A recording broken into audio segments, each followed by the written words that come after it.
Alrighty. First and foremost, thanks for coming in and talking with me Yes. today. Thank you for inviting me. Yeah. First, let's talk about a little bit about yourself. Tell me about you. Okay. I'm a talker, so feel free to interrupt me whenever you want. My name is Justin. Hi. Um, I am 22. I graduated from Chico State last year. I got my Bachelor's of Science in Exercise Physiology, so super excited about that. Um, I am working two part-time jobs right now.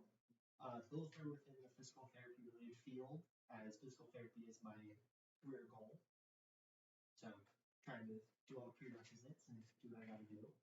Uh, I enjoy working out. Work out pretty frequently throughout the week. And I'm coming off of an injury with my Achilles right now. So pretty major. Um, yeah. I foster some animals in my spare time, which is always fun with my cat allergies. So uh, yeah, I think that's a good start. Should pick something from there and we'll keep talking. Thank you for telling me all that. So, with that background in mind, can you tell me a little bit more about what you want to talk about today? Yeah.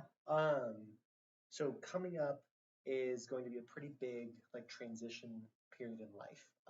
I am going to be applying to a physical therapy program, but since it takes a year to apply for that, I'll basically be moving to a different city, um, which is San Antonio. I don't need to keep the name a secret. I'm moving to San Antonio, and my goal is to find a full-time job as a physical therapy aide until I go into grad school. And I'm I have some concerns about still being able to be consistent with working out and my fitness as I'm working more in a very rigorous academic program. Um, I have concerns both at each stage. Those stages are going to be separate. I'm not going to be a grad student and working full time. So, um, yeah, those concerns come from a variety of reasons. Right now, there's a lot of variables that are kind of up in the air. They're unknowns. I love unknowns. They provide me so much security with the future, and they make me feel so safe. So of course, as I'm feeling that level, that's also sarcasm. That's just for clarity.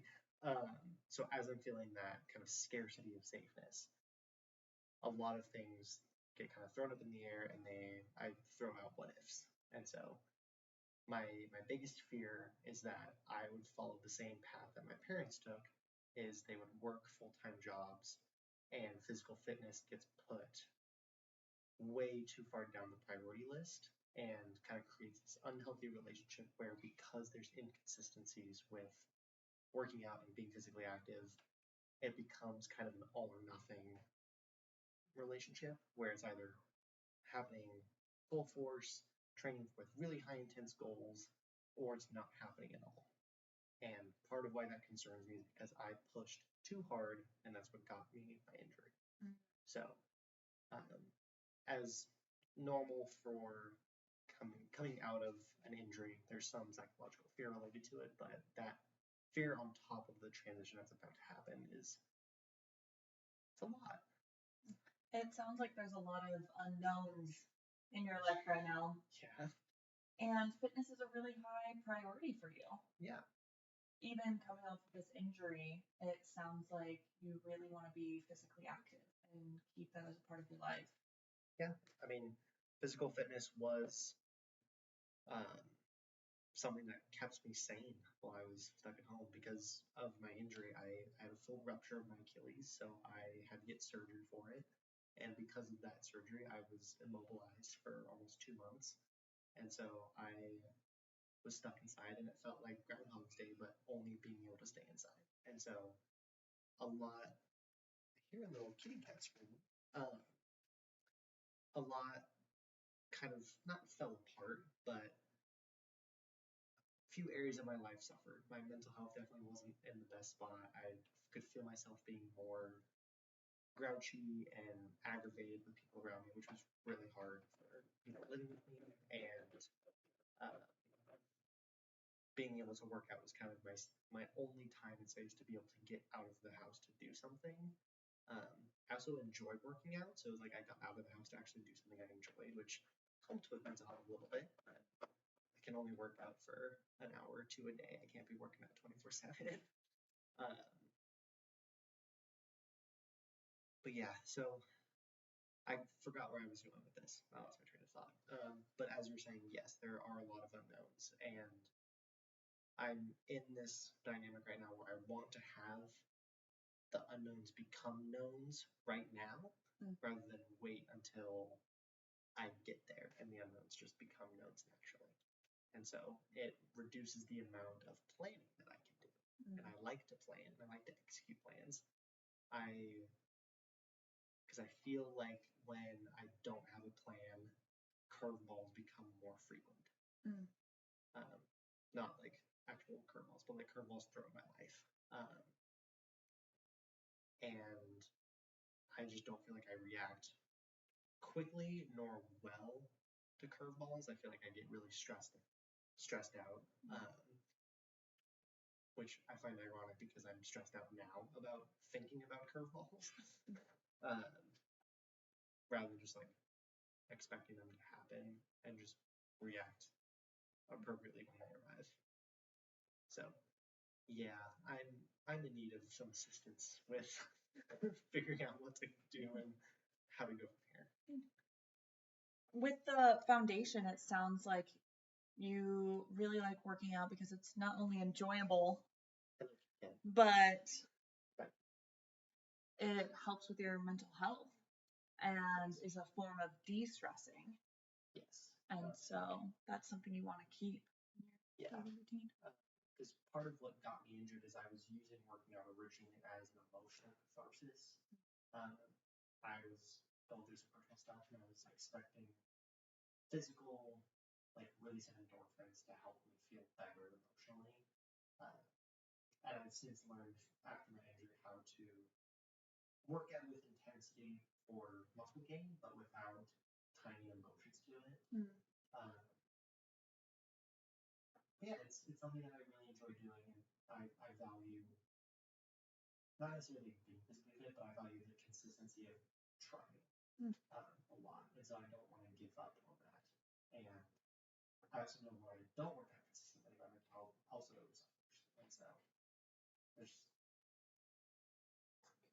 I feel like there's so many good reasons to be consistent, and so I feel like I'm doing a decent job of that now, and so I feel like I can do a good job now that I have my routine, I have my system.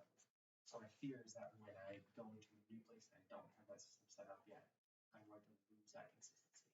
And of course, my brain being the exaggerating anxiety-ridden mess that it is I will lose that consistency forever and ever again. And I would turn it on like this. Which is really intense. That sounds a lot more intense out loud than it does in my head. But yeah. It sounds like it's really important to you, though. Yeah. It's showing that you care a lot about making sure that you don't fall in that same routine that you've seen your parents do, which could cause injuries or make you feel more lack of security in your routine. And you've shown that being consistent is really important to you and really important to your character. And so having that throughout sounds like something that is very important. Yeah. What helped you be consistent before this routine, after you graduated into this year? It sounds like that's a change of routine. Yeah. I think what was really nice is that when I was done with school, I was doing so much within my academics. I was taking 5 classes. I was working 2 part-time jobs. I still working those jobs, but removing the big puzzle piece of academics gave me so much more free time. And so working out transitioned from being not necessarily a chore, but it was something that it was always squeezing it in somewhere in my day. So there was always going to have to sacrifice some sleep and wake up early to go work out, or I'd sacrifice sleep on the back end and work out really late at night when I was in school. And so Excuse me. Sorry. So when academics got removed, my work schedule was the main. I don't know what the right word is. It was the main piece of the pie. It was the main thing in my life that was providing the consistency. My work schedule was consistent, and so it became really easy for me to say, "Hey, I want to work out." It's easier for me to have those times in my day to work out. I can't pause this, unfortunately. Okay, that's okay. Sure. We'll make sure we do this. I think he's just vomiting. Yeah. Oh, yeah. That's gracious. Okay. No, that's okay. They're right there. I'll just cover it. Okay. Brief intermission. I'm so sorry that I have to pause this, but a cat just decided to vomit. So, I'll take a very, very brief pause. And it sounds like he's doing it again. Bud. Okay. I'm sorry. I know that we're required to keep this running. So. Okay, thank you. Yeah. Oh, baby. Okay. Anyway, continuing. Yeah, continuing that thought. But yeah, so transitioning from being in school to out of school, I basically relinquished some responsibilities of the responsibilities of homework, responsibilities of projects, and so the additional free time gave me more freedom in working out more consistently. Okay. Which is why transitioning to a job where I'm working more and adding more responsibility to my plate, and both of the jobs that I have now don't add up to a full-time week, and so when I go to a full-time week, I know I'll be adding more work to my plate, even though I'll be trading 2 jobs for 1 job. I'll be working more hours within the week. I'll be working more hours per day, and just in the spot that I'm at now, I know that I can only be on my feet so long before my feet start hurting. And so I don't want to be caught in this cycle of I can push through my pain just enough to work and not work out and give up that consistency, but I also don't know where the balance is between working and getting through my day and then pushing even harder to get that workout in. Which I feel like it can be easy to do that because I like working out. And so it's like I push through a little bit of pain to go do something I really enjoy doing. So it sounds kind of dumb out loud to say like I'm pushing through pain to go work out, but it's like, yeah, I enjoy doing it, and the joy that I get from working out outweighs the amount of pain that I feel in the moment. And so listening to my body and finding that balance is something that is another unknown that I'm not going to know until I get there. It sounds like there's this sense of nervousness with coming off of this injury and trying to go back to the hobby that you love so much. That's really important to you, and you know that it's good for you and it's something you want to keep consistent in your routine.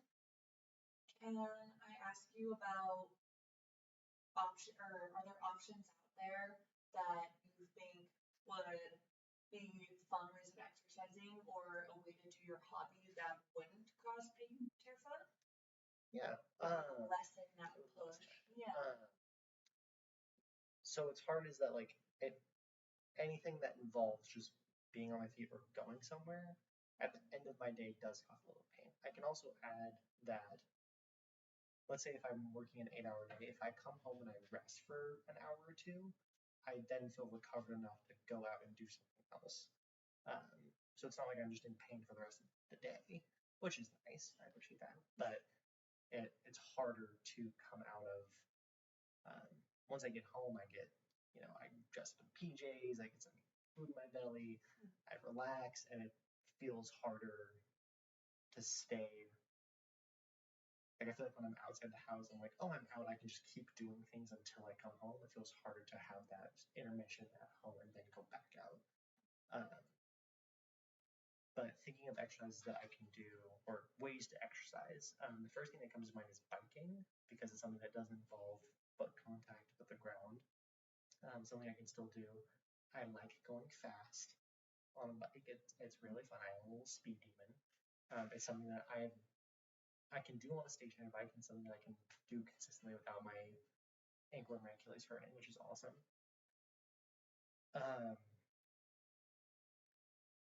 The next one that I have in mind is something that I know I can do, and I've been consistently choosing not to do it, is yoga. It's an art that requires a different type of consistency, and it's not flashy, and it requires a lot of patience, whereas working out is not aggressive, that's not the right word for it, but there's more adrenaline involved in working out, which is more fun for me. Yoga is something that I know is good for my health. It's like eating your vegetables. Like, I don't want to do it. I will do it. I eat my vegetables more than I do yoga. I want to clarify that. But it would be a way that I could move my body. I could basically decompress from a day of work. It's not very physically impactful. So I think the next one that comes to mind is another non-impact way that I can move my body. It's also something I'm not good at, but it's swimming. So I'm seeing this theme of things that I can do would basically require me to get over my fear of not being, or my fear of being bad at something when I start. That I recognize that, but emotionally I can feel the resistance to starting because I'm afraid of being bad at it. So it seems like you're able to tell that there are options out there that you can do that would keep you physically active and you could be consistent, that would maybe decrease that opportunity for you to come home, have to relax, and then go back out. These are things that you could do right after work or right after school. But you're feeling that push and pull emotionally of being nervous to start something because you're afraid of being a beginner. Can you tell me more about that or how that makes you feel? Yeah. I've been a perfectionist for most of my life. I say most and not all, just because I had some time where I couldn't form a conscious thought, and I was worried about perfection. And pretty much from the time I formed a conscious thought, I was like, I'll be perfect. And so I have a really hard time, just in any aspect of life or any activity, if I care about it deeply and I see that there's benefit to doing it, I want to do it all the ways as straight away. That's just kind of how I am as a person. Like, I always want to give my 100%. But I really struggle with just a learning curve of learning new skills and allowing myself to make mistakes and develop in order to make it to at least like the amateur stage. So using swimming as an example, when I first came to Chico State, I had just finished 4 years of running as a cross country and distance track runner. So aerobics, I was like, yeah, this is my jam. And I tried swimming, and I was not going. In retrospect, I could tell you like the form analysis of what I could have changed. Long story short, I just didn't float, and that was, there's physiological properties tied to that I can get into, but because I didn't float, swimming was just a really tedious task. I felt like I had to fight so hard to stay above water, and I held myself to this expectation of, because I had so much experience at work, that swimming is aerobic. I made it not aerobic because I was fighting so hard to stay afloat, which was a challenge to say the least. But it's an entirely different sport, and I just didn't give myself the patience to practice and just to allow myself to be bad. I say be bad at it because going into it, I was like, I have to be perfect. And I was like, I don't need it, but I was holding myself to that. And so that was part of the reason I ended up quitting the triathlon club is because I was the worst swimmer. And on top of mostly just finances, because I just couldn't afford most of the equipment that other people were buying for super cool bikes and swimming gear, running gear. I just showed up with this super baggy swim trunks. I'm like, yeah, I can swim, and then proceeded to drown for 15 meters down and back. But it was really hard for me to finish those swimming sessions and come back in and feel proud of myself for trying. I instead was very negative towards myself and say, I have this expectation of where I should be, and I feel like I'm not.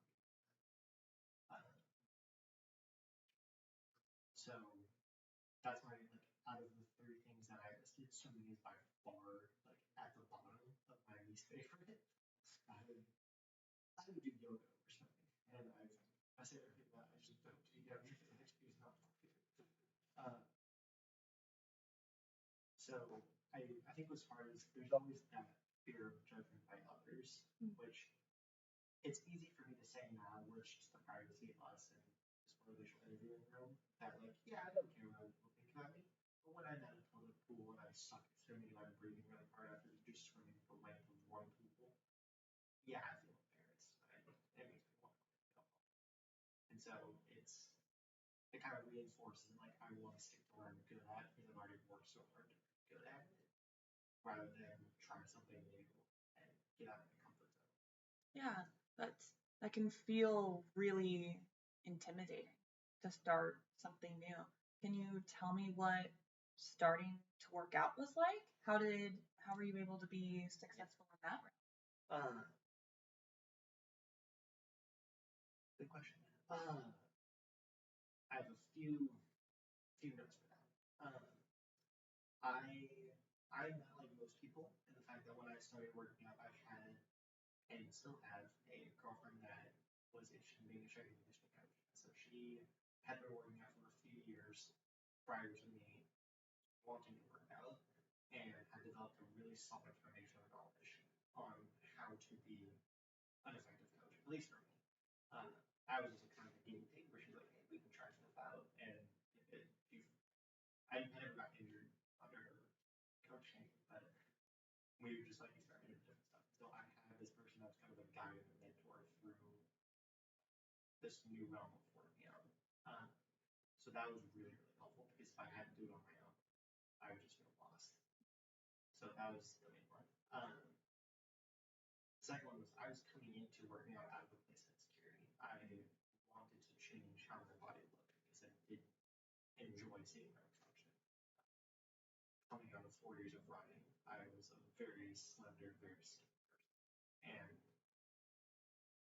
it was really, really hard to have a positive relationship with myself, seeing my reflection. I would be very intimidated about being seen in public. Like if I was wearing my shirt, I would purposely find trails that nobody else would go on so that way I could be alone.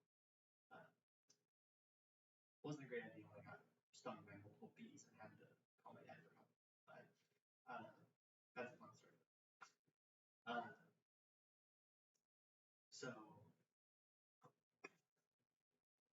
starting to work out, I was like, I know that working out is a way to gain muscle mass and change my body. So it's kind of easy to be in that spot of insecurity and see that like when you don't like how you look, that's always going to be motivation to keep going. Because at least you're like by going. I know that like if I go work out once, I'm not gonna look like Chris Hemsworth. I wish, but then everyone would look like Chris Hemsworth, and I wouldn't be that impressive. But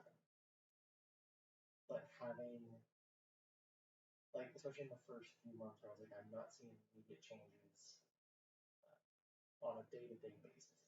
At least I took lots of pictures and would see progress on a month-to-month basis. And so that was the thing where before I understood all about like immunity gain and how your body has the most adaptation in the first few months, I was like, yeah, I'll just keep this for forever. And so that negative attitude towards myself started to change to a positive one. And I had never had that before. And so having that change just seemed my body and actually being proud of what I saw was a very empowering thing. And I've also learned that as I've gotten older and as I've had multiple years to train, I know that the body doesn't adapt to resistance training as quickly because it's already so adapted. So I've transitioned from I want to work out to look good to I'm working out for practicing consistency, practicing discipline, and having the more of like the mental benefits. Obviously, I like having all muscle on it, and I'm much more proud of how I look now than I did 4 years ago. So I feel kind of embarrassing. Like I started at a place of not feeling great about myself, and I used that to be consistent because as much as I didn't like seeing my reflection, I didn't like that I didn't like myself. And I knew that by being consistent, at least putting myself in the gym and trying, I could start working on liking myself. Sorry, I was trying to figure out the words. Sorry.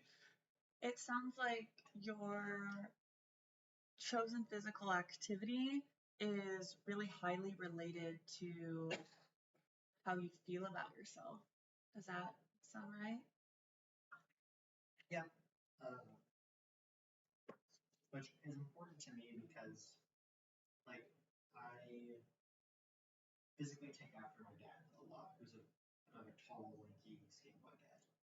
And so, growing up and being already a fairly lanky person, being so skinny, and then deciding to run on top of that, I found myself in this position of, even though I was capable of performing really cool aerobic acts, I spent so much more time during the day and during the week not liking how my body looked and not being appreciative of my body and not appreciating that my body was adapted to perform really cool feats. I just didn't have the anatomical understanding that I can't look like a bodybuilder and run like an elite distance runner at the same time without performance enhancement drugs at the age of 15. So that's one where I don't mind doing aerobic stuff. I feel like it's obviously good to have a good cardiovascular system, and having the heart and lungs are kind of important to being alive, so it's good to work them out. But starting this path based on my physical appearance, I feel like was something that I was okay with.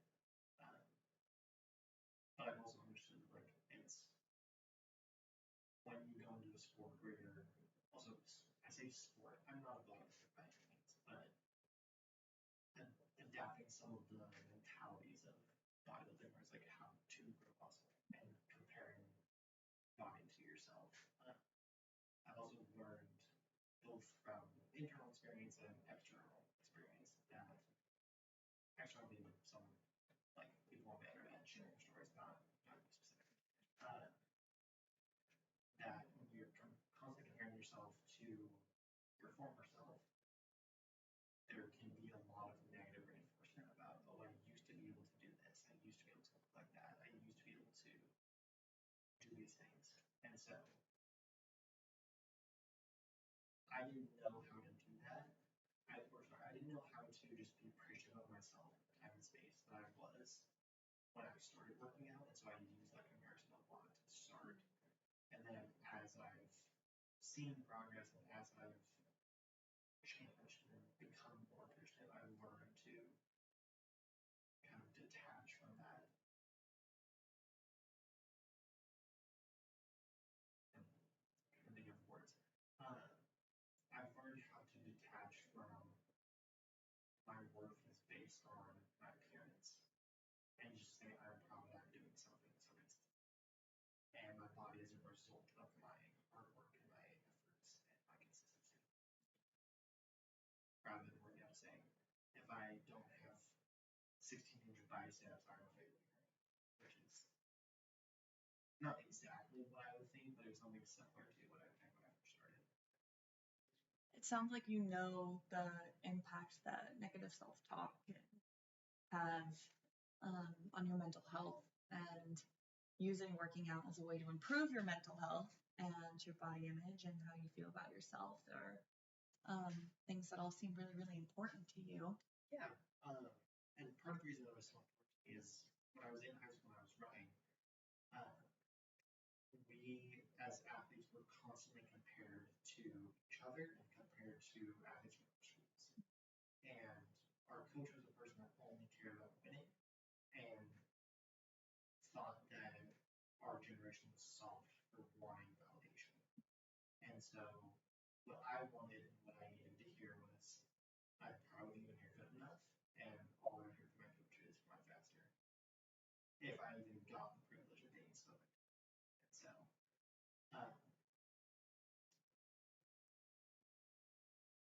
yeah, so it was just rough to have that, like, sorry, can you say the last sentence of what you just said? I had this whole paragraph trained in my head about where to go, and I lost it because I forgot what you said. I'm sorry. That's all right. More just talking about how it seems like you already know the consequences about negative self-talk. Yes. And the impact. Thank you. But yeah, so because of my coach, I wouldn't even say he was, well, he was, but there was also a very distinctive lack of positivity. It wasn't that he would like be super mean and yell at us, it was just, we were constantly just told we weren't enough. And so I adapted that mentality of, I need to work hard because if I can work harder, I can work towards being enough. Which, oh my god, that is terrible for a high schooler. Being 14, that's the first like athletic like mentality that you're exposed to and then grew up in. Like, so no surprise to anybody if I'm reinforcing that I'm not good enough for day in and day out for 4 years. So I dealt with quite a bit of depression in high school because I joined a sport that I had a lot of friends in, and I had a lot of fun in workouts and hanging out with friends, but it was always so stressful and disappointing to go through races because it didn't matter how good I did. I'd always be very self-satisfied. Or all it would, we had a system where based on our race times, it would adjust what time we were supposed to run the workouts. So there was part of me that didn't want to run faster because I felt like when I would have a personal record, it would increase all of the expectations for my subsequent workouts. And I would basically start the cycle of, if I can achieve this, I'm not going to be good enough for these other things. And so because I didn't feel like I was good enough for those workouts, I wasn't performing well in workouts, so I wasn't getting faster, so I wasn't increasing races, which would lead to my coach being disappointed. So it just created a cycle of, I'm not good enough, and I didn't know how to break it. So going into working out now, or working out now with like lifting weights, started from that same familiar place of negative self-talk. And that's what's been so important to me after being injured, is to say, like, I feel like I got injured because I pushed myself during a time where I was thinking, I'm not good enough, and if I can push this, I'll prove to myself I'm good enough. Which is just chasing a never-ending carrot on a stick. It's always going to be right at rest. It's going to be, yeah. I was trying to think of another metaphor. That's what it is. It's a never-ending carrot stick. That's always at rest. And so, as much as my mental health has been hit with getting injured, having the lesson of slowing down and transitioning that mental process from negative self-talk to, it sounds so corny out loud, but we're going to be like, I'm pushing myself to be just a better version of me. I'm already good enough. I just want to be even stronger and to be proud of what I can do now. And so, like, finishing work, I was like, I'll reflect on the way home with like points in time where I couldn't even imagine what I just did. And so, like, using today for an example, I was able to shoulder press 35-pound dumbbells. And I can remember for 2 years ago when I couldn't even get up to 20s.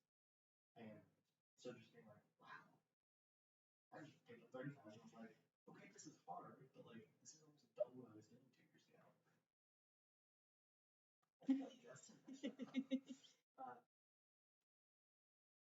And that like positive self-talk and that reflection on the growth that I've had was something I never did prior to teenager. It was only focusing on how to push myself harder out of, okay, you achieved this, now that standard isn't good enough, which the next thing.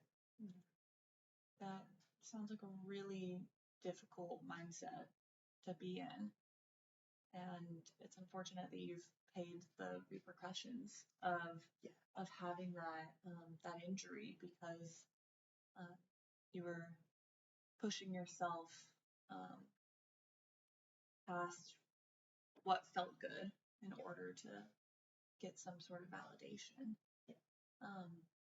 Can you tell me a little more about what you've changed recently that is helping you with a more positive mindset? Because it sounds like you're starting that process and having a lot of success with it. Thank you. I am trying to recognize my successes when they appear and be proud of even little ones. So I appreciate that. I think the thing that really started for me was coming off of an Achilles injury. I wasn't able to work out my legs for 2 months. And when I finally got clear to do leg exercises, I was starting at, I think, as low of squares actually. And made what I thought was square one, like square 10. And so because it had to come from such, I'm just gonna call them little squares. It has shown me that like I am grateful for all the other parts of my body that do work, have been through injury and have recovered quickly. So being grateful for that.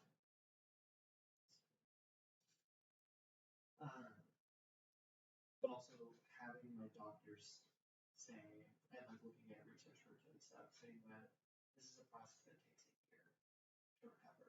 And it takes a year to recover if you are diligent in doing everything, while also letting your body recover. And that last little bit, letting your body recover, something I wasn't doing prior to my injury. I was only focused on pushing myself to the gym and wasn't on top of sleeping, I wasn't on top of my nutrition. And so the more I talk about it, the more I just feel like it's a ticking time bomb. And so of like, I'm under recovered, I'm under fueled, I'm not in a great mental space, I'm pushing myself really, really hard physically. I'm just not caring about recovery. And so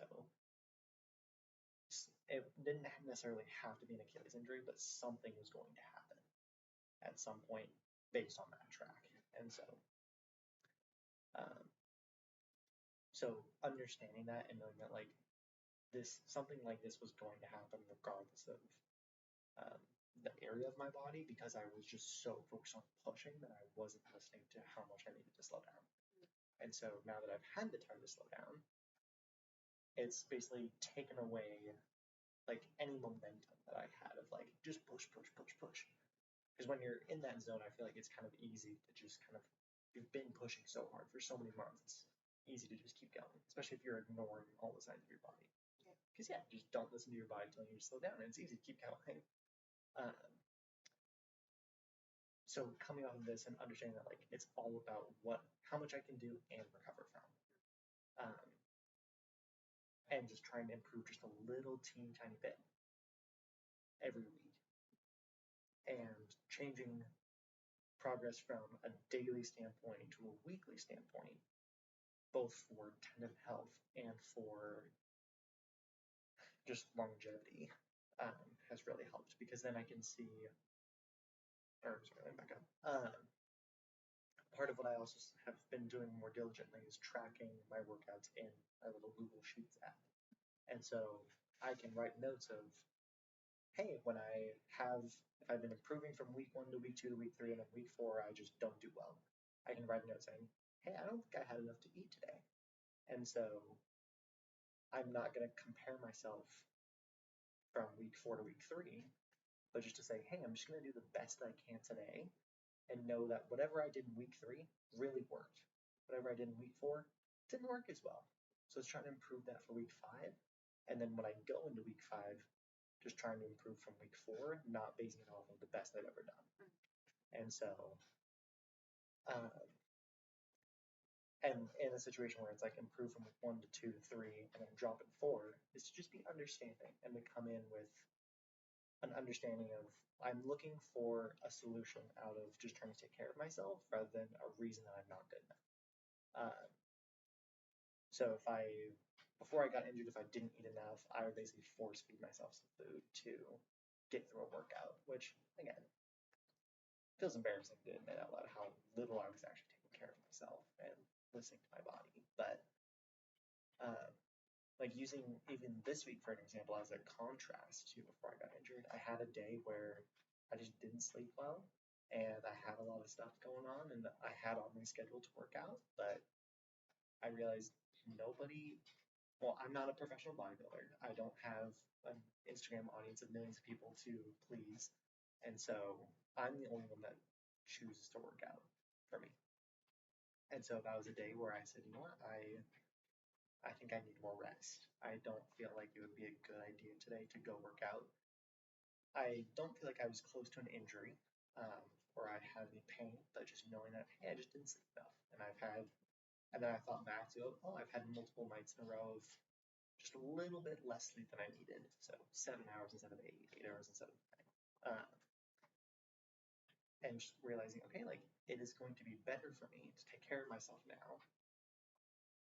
And it's a bigger act of self-love to take care of myself now and to be understanding and just to give myself a mental hug of like, this is just what I need today. Than to say, get up, loser, we're going to work out for big muscles.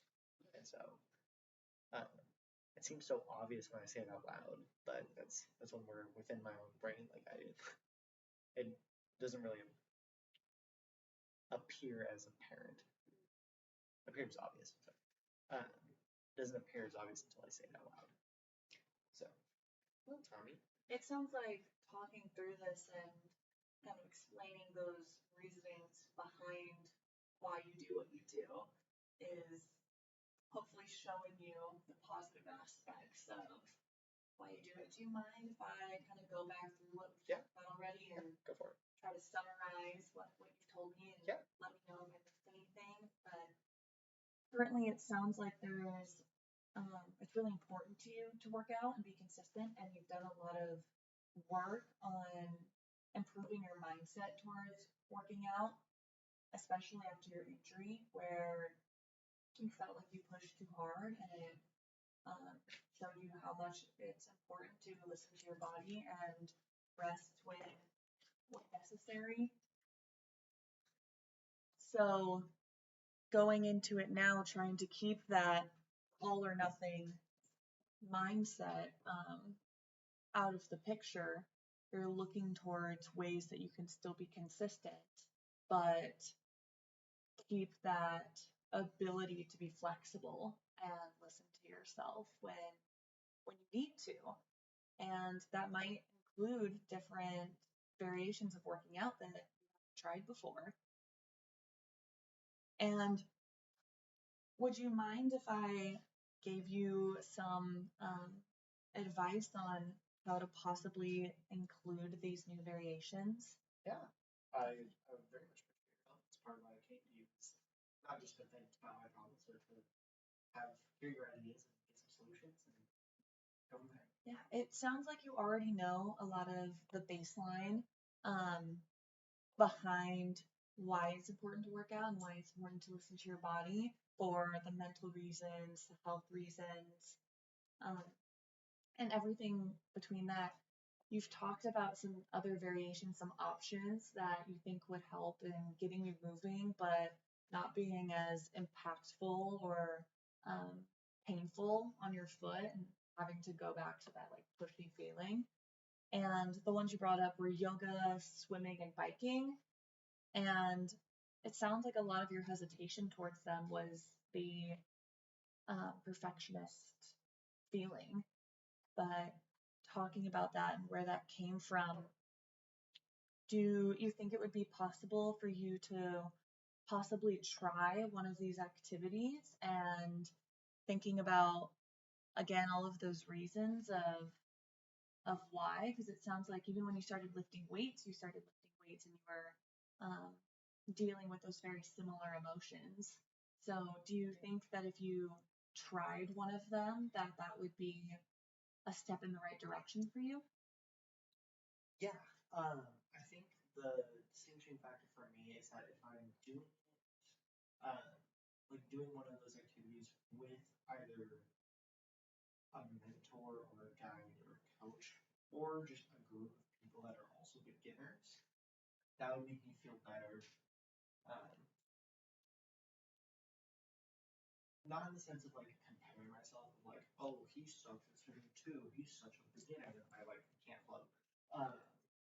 But in the sense of recognizing like I'm going to a space for people to learn rather than I'm going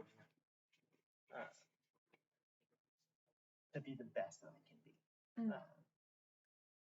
So like going in to work out, like both my girlfriend and I were going in with the intention of, well, she was trying to work out and teach me, and I was going to learn. And so because there was that mutual understanding of like learning is a common goal, I felt better about being, I was going to say exposed, that's exposing myself to new things as a complete novice. So like if I were to take up swimming again, when I was in the triathlon club, everybody else in the triathlon club had a background in swimming. I was the only one that didn't, and so that wasn't necessarily a bad thing because I had a background in running. But when we did swim workouts, nobody else there was a beginner, and so the workouts were catered for everybody else, and I just struggled. And so we had a group class where there were people who were interested in swimming but had never done like swimming for distance before.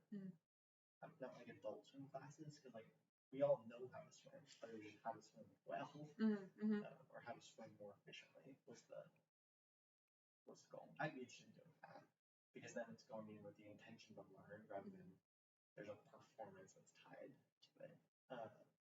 Similar with yoga, I think my ideal like yoga situation is a place where people can curse a little bit, because there's times in yoga where I'm like, I'm just having such a tough time with this, or like I can't get into these positions, and I just laugh with it. And every yoga class I get in, they're like, you gotta be quiet, no laughing. But for me, I'm like, it's kind of funny just to laugh at how silly and stiff I feel doing it. And so having a space where, even if there's just with like a few guys just hanging out, we're all just like, hey, we're doing this for our mental physical health. Woo, my goodness, we're stiff as boards. Let's just do our best.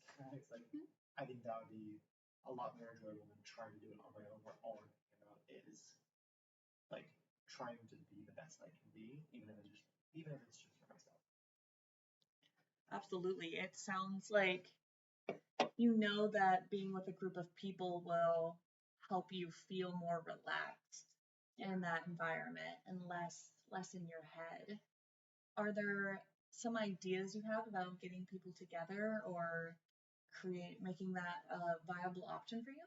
Yeah. I think the easiest thing for me to do is find somebody else that's already started the class and just join them. Okay. Well, check it out and see if I like it, then go from there. I think that would be the easiest option. I feel like with the internet, it would be pretty easy to find something like that within Chico and go from there.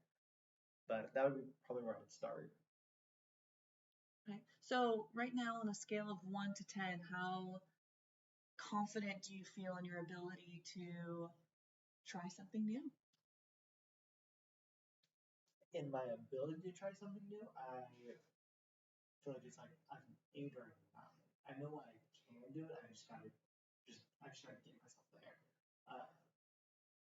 Get myself there in the sense of like I'm always gonna have the hesitancy of trying something new, but if I can just overcome if I can overcome that hesitancy, I can do it. And that's where I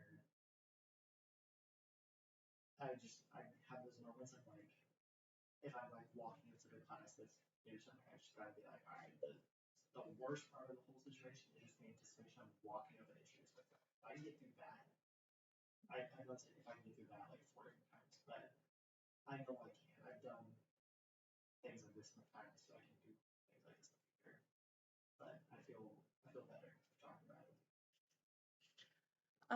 I'm really glad to hear that you're feeling better about taking that new step and starting something that will hopefully make you feel better and make your body and mind feel better. Is there anything else that you feel like I either missed in our summary or that you'd like to talk about?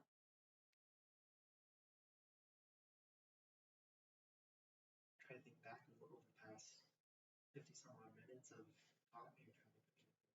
No, I feel like you nailed it. So Thank you. I'm glad that you're feeling better, and I really appreciate you taking the time today.